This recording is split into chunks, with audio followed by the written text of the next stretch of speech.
ಕನ್ನಡದ ಖ್ಯಾತ ಹಾಸ್ಯ ನಟ ಚಿಕ್ಕಣ್ಣ ಇದೇ ತಿಂಗಳು ದಾಂಪತ್ಯ ಜೀವನಕ್ಕೆ ಕಾಲಿಡ್ತಿದ್ದಾರೆ. ಈಗಾಗಲೇ ಅವರು ಚಿತ್ರರಂಗ, ರಾಜಕೀಯ ಗಣ್ಯರು ಹಾಗೂ ಇತರೆ ಪ್ರಮುಖರನ್ನ ಮದುವೆಗೆ ಆಹ್ವಾನಿಸಿದ್ದಾರೆ.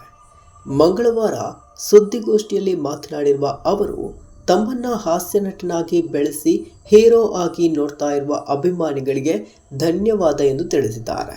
ಎಲ್ಲರೂ ನನ್ನ ಮದುವೆಗೆ ಬನ್ನಿ, ಬರಲು ಸಾಧ್ಯವಾಗದವರು ಮನೆಯಿಂದಲೇ ಹರಸಿ ಎಂದು ಅಭಿಮಾನಿಗಳಿಗೆ ತಿಳಿಸಿದ್ದಾರೆ. ತಮ್ಮ ಮದುವೆ ದಿನಾಂಕವನ್ನ ಘೋಷಿಸಿರುವ ಚಿಕ್ಕಣ್ಣ ಇದೇ ತಿಂಗಳ 29 ಮತ್ತು 30ರಂದು ಮದುವೆ ನಡೆಯಲಿದೆ ಎಂದು ತಿಳಿಸಿದ್ದಾರೆ. ಇನ್ನು ತಾವು ಮದುವೆಯಾಗುತ್ತಿರುವ ಪಾವನ ಅವರ ಬಗ್ಗೆ ಮಾತನಾಡಿದ ಅವರು, ಪಾವನ ಬಿಸ್ನೆಸ್ ಮಾಡ್ತಾ ಇದ್ದಾರೆ.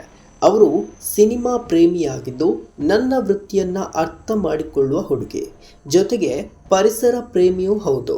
ಪಾವನ ಸಿಗೋಕೆ ನಾನು ಲಕ್ಕಿ ಎಂದು ಚಿಕ್ಕಣ್ಣ ಹೇಳಿದ್ದಾರೆ. ದರ್ಶನ್ ಅವರ ಬಗ್ಗೆ ಮಾತನಾಡಿದ ಚಿಕ್ಕಣ್ಣ, ದರ್ಶನ್ ಅವರ ಪ್ರಕರಣದಲ್ಲಿ ನಾನು ಸಾಕ್ಷಿ ಆಗಿರೋದ್ರಿಂದ ಅವರು ಜೈಲಲ್ಲಿ ಇರದೆ ಹೊರಗಿದ್ದರೂ ಕೂಡ ಅವರನ್ನ ಕರೆಯುವಂತಿಲ್ಲ. ಅವರು ಬರಲು ಸಾಧ್ಯವಿಲ್ಲ, ಹೀಗಾಗಿ ಕರೆದಿಲ್ಲ. ದರ್ಶನ್ ಅವರ ಪ್ರಕರಣದಲ್ಲಿ ನಾನು ಕೂಡ ಸಾಕ್ಷಿ ಎಂಬುದು ಎಲ್ಲರಿಗೂ ಗೊತ್ತು. ಒಂದು ವೇಳೆ ಅವರು ಜೈಲಿನಿಂದ ಹೊರಗೆ ಇದ್ದರೂ ಕೂಡ ಮದುವೆಗೆ ಬರಲು ಆಗ್ತಾ ಇರಲಿಲ್ಲ. ಯಾಕಂದ್ರೆ ಪ್ರಕರಣಕ್ಕೆ ಸಂಬಂಧಿಸಿದ ಕಾನೂನು ಪ್ರಕ್ರಿಯೆಗಳನ್ನು ಮುಗಿಸಿಕೊಂಡೇ ಭೇಟಿ ಮಾಡಬೇಕು. ನಾನೊಬ್ಬ ಸಾಕ್ಷಿ ಆಗಿರೋದ್ರಿಂದ ಅವರ ಬಗ್ಗೆ ಇಷ್ಟೇ ಮಾತಾಡೋಕೆ ಆಗೋದು ಎಂದಿದ್ದಾರೆ. ಇನ್ನು ಚಿಕ್ಕಣ್ಣ ಅಭಿನಯದ ಸಿನಿಮಾದ ವಿಚಾರಕ್ಕೆ ಬರೋದಾದ್ರೆ, ಸದ್ಯ ಜೋಡೆತ್ತು ಹಾಗೂ ಲಕ್ಷ್ಮೀಪುತ್ರ ಚಿತ್ರದಲ್ಲಿ ಚಿಕ್ಕಣ್ಣ ಕಾಣಿಸಿಕೊಳ್ಳಲಿದ್ದಾರೆ.